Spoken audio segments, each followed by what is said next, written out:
Hello, my friends, Making Money with Gary, and today we're going to talk about how to identify what a book is worth, uh, how to research a book, what I personally use to research books. And I'm going to show you some signed books, some books that are signed, and what I'm selling them for. I'm going to show you 7 books that are signed and I have up for sale. And that, yes, you can find signed books when you go out thrifting, and you can get them for $1 or $2. And not all signed books are worth a ton of money. So we'll do the signed books first, and then I'm going to go into how I research a book and the best way to research a book to know what the worth of the book is and what to list it for. Okay, here we go. This book here is, okay, I'm moving that one out of the way. This book right here is from 1853. It's a very old book. And I'm just showing you. See the cover? The cover. Okay. Now this is a signed book, and I am asking $95 for this book. And believe it or not, I picked this book up for $1, which is very hard to do. I just happened to get lucky with this one. And there's a signature, and there's a person's picture, and it's behind wax paper. It's also signed here by the previous owner. And it is an 1853 book. All right, guys, that's one. That's one signed book. And yes, you can find signed books out there. Now here's the next one. This book here is like new. It's a first edition and it's signed. And it's okay. There. It's inscribed. It's actually inscribed. I'm asking $39.50 for this book. $39.50. It is a first edition. It is a first printing. It was signed in 1988. That don't mean it came out in 1988, but it was signed in 1988. It came out in 87, so it was signed a year later. But okay, that's number 2. And I found that in store, and I believe that might have been a Goodwill book. I might have paid $2 for that. Now here's another signed book. This book here is a little more rare. It's I'm asking $95 for it, $95, and the signature is right here. It's also inscribed, and it's dated 2003. Which don't mean that it came from 2003, but that's what it's dated. Okay. So the person that signed this is a very well-known author. And here's an older book. This book here, I'm asking $300 for. $300 for this book. This is a very rare book. Even though it's a zoo in my luggage, it's 1960, and it's signed way up in the front. See? And that's a $300 book. Yes.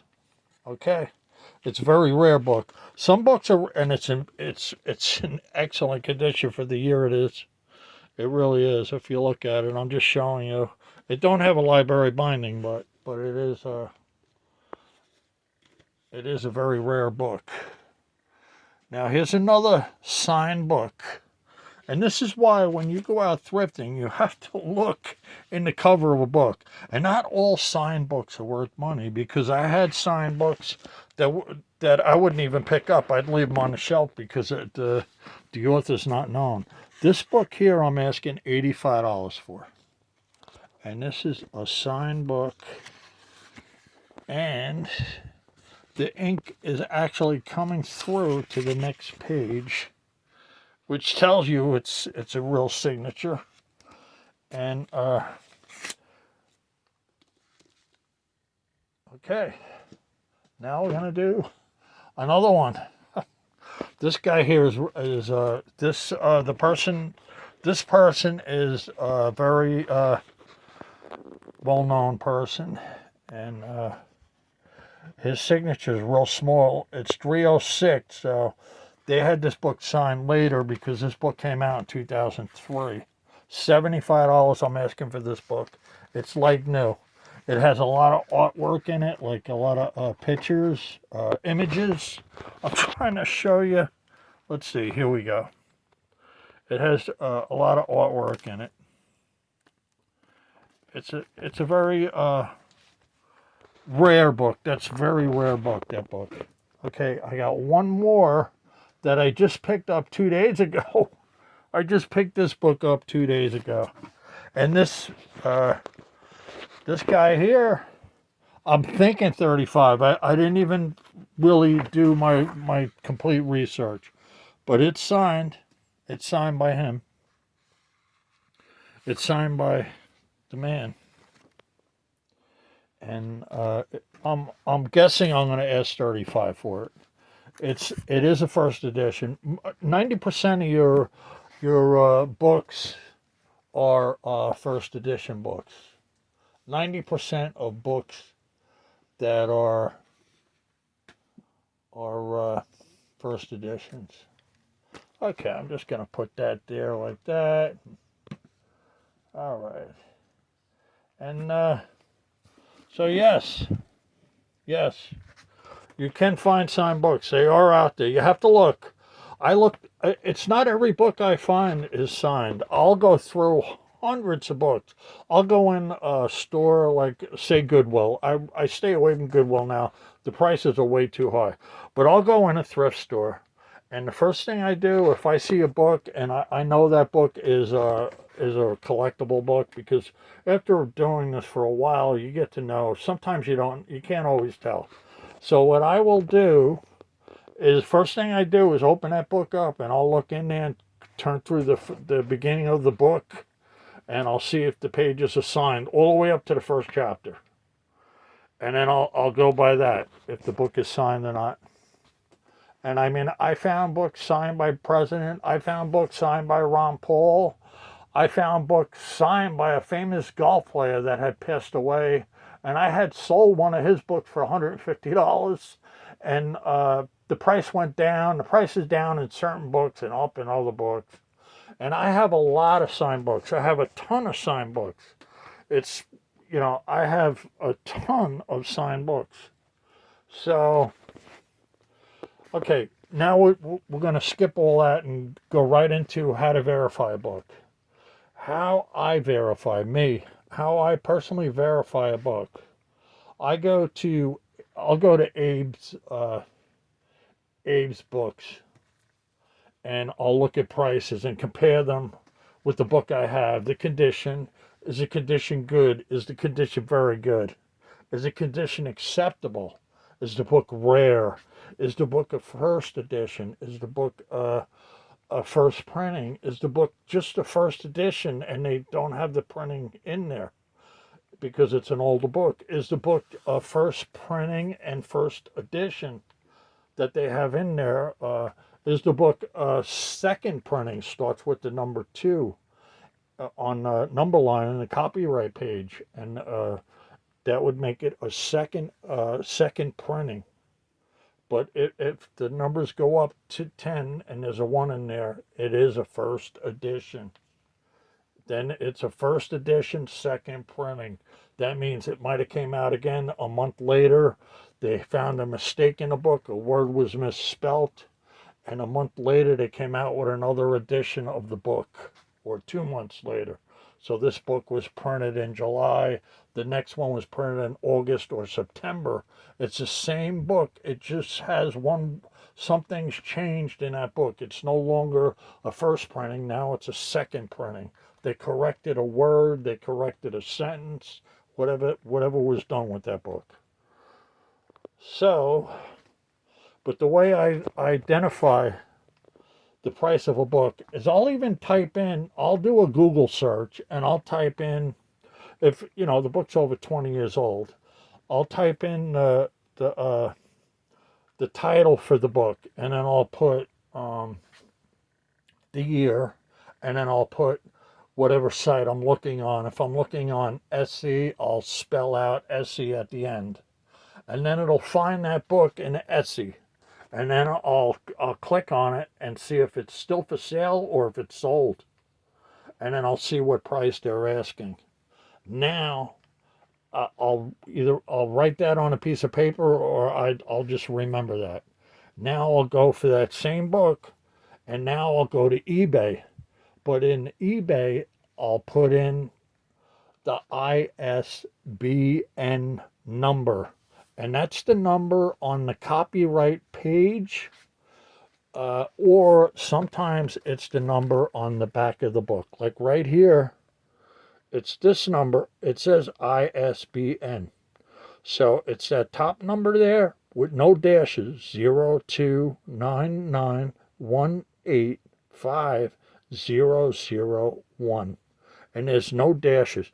Now, also, believe it or not, the number on the bottom of the barcode is another ISBN number to this book. And that is 9780299185008. Now, if you just type in one of those numbers, one of those ISBN numbers, either one, the one that starts with the 978 or the other one, and you could do a Google search on that number and it'll come up in every store that's selling it. Or you could go to eBay and type it in and see what it's sold for. And all the books and if nothing comes up that's sold on eBay, then it's not a popular book. But then again, it could be a rare book where there's not a lot of them out there. And it never sold on eBay because there's none out there to be on eBay because it's a rare book. Or sometimes a book won't sell on eBay, but it's still a popular book. And you also could go to another site called Direct, and then space, textbooks, one word, textbooks. Direct textbooks. And when you go to this site, in a Google search, go to the site, Direct Textbooks. You type in the ISBN number. You type that in the search box. Then you click search. It'll come up. It'll give you the year of the book, and it will tell you exactly what that book sold for on all different websites. It'll show you a string of websites. It'll have Craig Books, A Books, eBay, Amazon. It'll show you a whole bunch of websites, and it'll show you what the book sold for. And now, it ain't going to tell you the condition the book sold in. So don't really go by that. Just use that for a gauge. Now, if that's showing this book only sold for $10, and you look, and it only shows like 5 books that sold, and they sold for $10. Well, that don't mean this book's only worth $10. Because now you got to go look on A Books and see what it sold for on A Books and the condition that you have the book in. And then you got to go to eBay and see what it sold for in that condition, or what they're asking. And the same thing with A Books, what they're asking. Now you could also go to Bibelo, Biblio, Bibelo. You go to Bibelo Books, and you could type in that ISBN number and see what it sold for there, or see what they're asking for it. And you could also do a search for Etsy, with Etsy, it's tricky. You have to go to Google and you have to type in the title. You can't do the ISBN number; it will not come up in Etsy. It's really, it's a whole different, it's a whole different thing.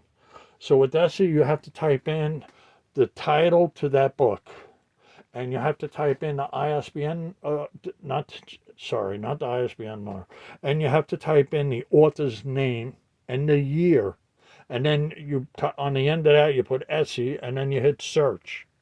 Now it'll come up, the book will come up, and if it's sold on Etsy, and it'll come up if it didn't sell, and you could see what different people are asking for that book on Etsy. And you're going to have to go in and read the description, because some people are going to have the book signed. The book's going to be a first edition. The book's going to be a second printing. And so you're going to have to look in there. But it'll give you a general idea. And A-books, the same thing. I mean, A-books, you'll see a whole string of books, a whole row of them. And it'll show you every one what they're asking for it. And you could get an idea what your book is worth. And that's how I gauge them. And another thing I do to verify a book, this is to verify what the book is worth. I will go to the United States Library of Congress, and that you can Google search that, and you're looking for a catalog number of a book. And now what you have to do at that site, there's two things you could do. At this site, you could type in the title name of the book, and then put the author's name, and search. And the book will come up with the title and the author. And it might come up maybe 20 different books. So you have to look at the year and scroll through it and look and find your book, find your year, the book, because you know what year your book was printed. And then click on it, and it'll give you all the information of that book. And what you want to do is look at the pages, the amount of pages, and then look at your book and make sure the amount of pages is right. And then you'll know that's the book. And also you want to see the publisher, and the publisher will come up on that, and the publisher in your book will be in your book on your copyright page or in the front title. And that's how you verify the book. And it'll tell you if it's a first edition. It'll say right there on that page that you're in that site, this book, it's a first edition. Now, it don't always say that, because the Library of Congress isn't always 100%. So people make mistakes, because people put them up in there. So it always ain't going to say it's a first edition. But you'll know. That's the first year that book was printed. That book, just because Library of Congress don't say that, that's the year that book was printed. That's a first edition book. I mean, you'd go there and look, and then you could look on different sites and see what they're selling and see what their book looks like, compare it with your book.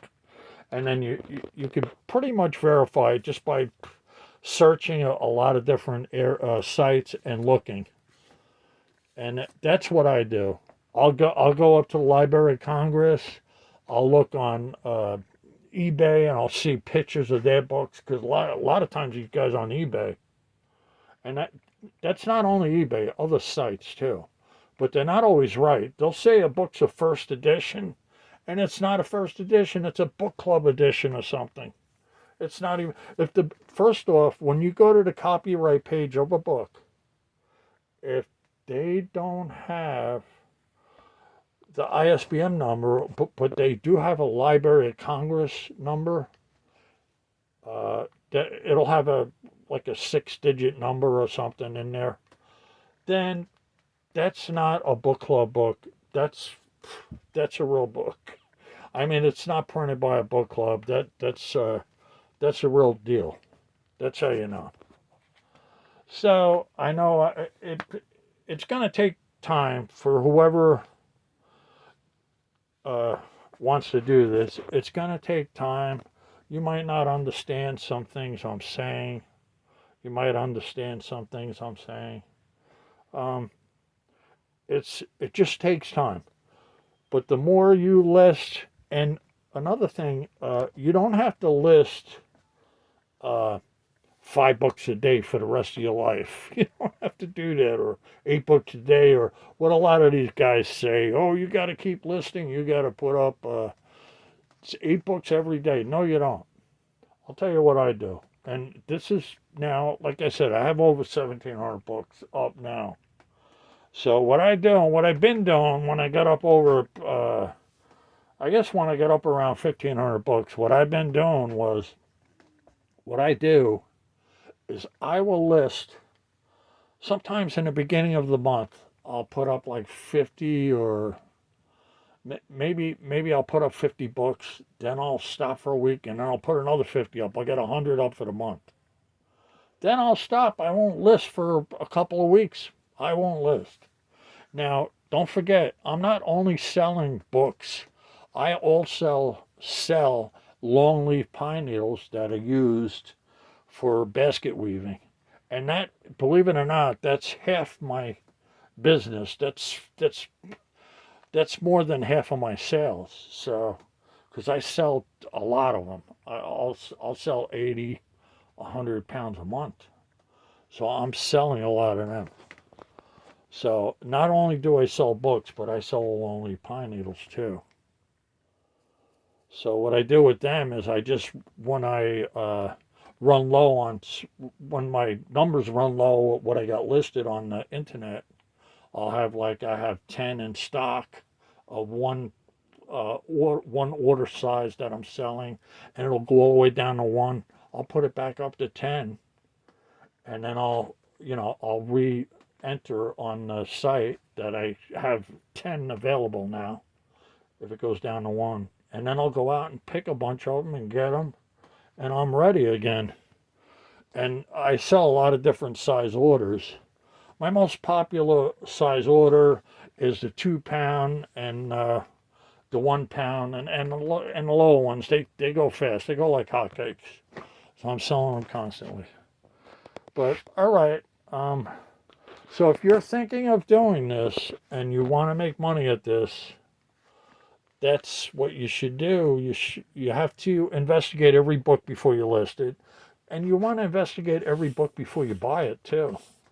So like when you go in the store, when you're going in the store to buy books, a thrift store, another thing to do is to go on the Amazon website and see how the book is rated. And if the book is, they have a rating for the books, and if you see this book is rated, like you look for that book on Amazon website and it comes up, and it has a rating of 2 million plus, that book's going to take like a year to sell. So, but you can't always go by that now, because here's another thing. Sometimes you'll have a rare book that there might be only 3 of them on the internet. And when you look on Amazon, that book will come up. It's in the 5 million range. And you're going to be like, oh, wow, it's going to take me 5 years to sell this or something. No. That could be a rare book that it could sell right away.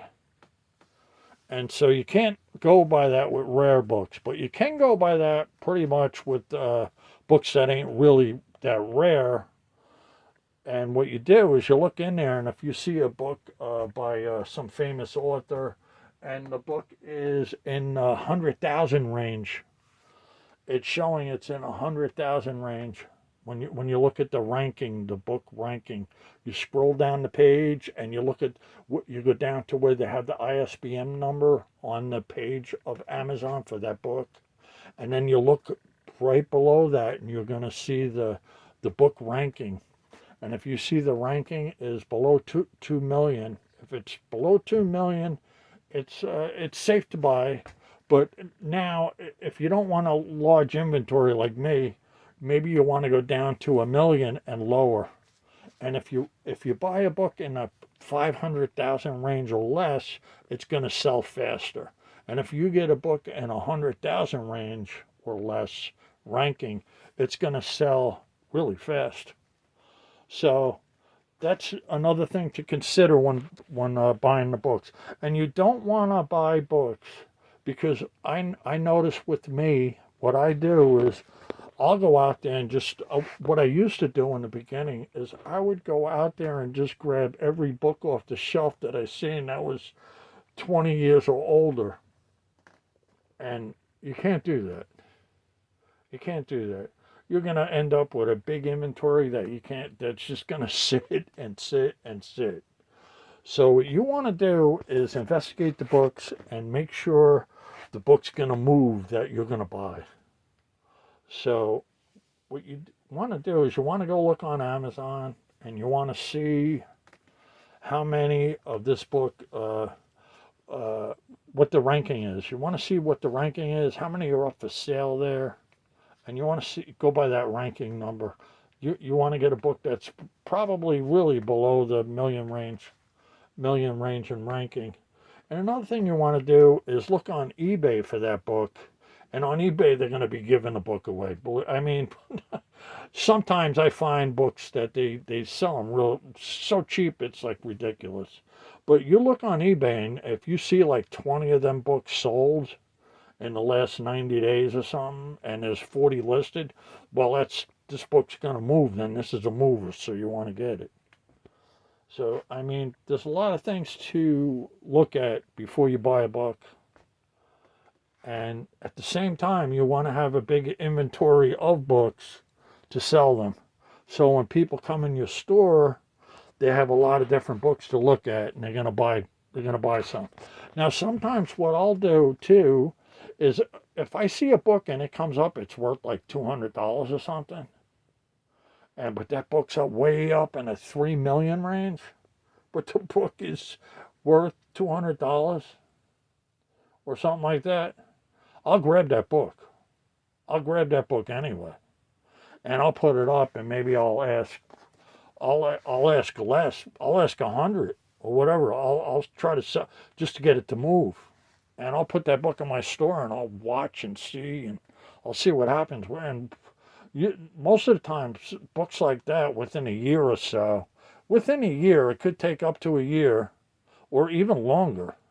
But that book will sell, and you will get a lot of money for that book. So that's another thing. You don't want to get too many books that are really out there like that. And also, sometimes guys on different sites, guys and gals, they'll overprice an item, and they'll overprice it, and it really ain't worth what they're saying it's worth. And you'll go look on eBay, and you'll see this book for like $400, and then you'll go on Amazon, you'll see this book for $400. And that book really ain't worth $400. It's a book that's rare, and it's a new book, maybe 20, 30 years old. But there's nobody that wants that book. So that's another thing. You got to investigate. You got to go up to different sites and see what it's sold for. And if you don't see that book selling anywhere, don't buy it, because you're just going to be stuck with it. And it's really questionable, because I always end up grabbing. In the beginning, I was always grabbing them books, but I don't do that no more, because I learned a valuable lesson. At one time, I had so many books. I was listing on Amazon too. And with Amazon, I was buying newer books, and I was just listing like crazy. And what happened was Amazon kept having me verify who I am and all kinds of stuff. And I just shut it down. I shut the store down. I got rid of all them books, and I donated them. A lot of books, because they're under 20 years old, and I couldn't really list them on my site. And on on sites like eBay, they were giving books away, like selling them for $1 and $2. And I mean, I just ended up just donating all these books and just getting them out of here. And believe me, I didn't lose any money, because I make so much money with the books that I do sell, that a lot of these books, I was getting them for $1 a piece. I was getting them on sale for 50 cents each. I'd walk into one store. I know the guy that owns a thrift store. We're good friends. And he would tell me, hey, look, Gary, you want to buy this box? I'll give you this whole box of books. They just came in for $5. It'll be like 150 books or something. And I just, okay, yeah, I'll just take them and bring them home and go through them, you know. But no, I don't do that anymore. I don't do that. I go out now and I'm more precise. And that's going to happen with you over time. You're going to get more precise. Okay, guys, if you like this video, hit the like button. And if you really like it, subscribe. Thank you.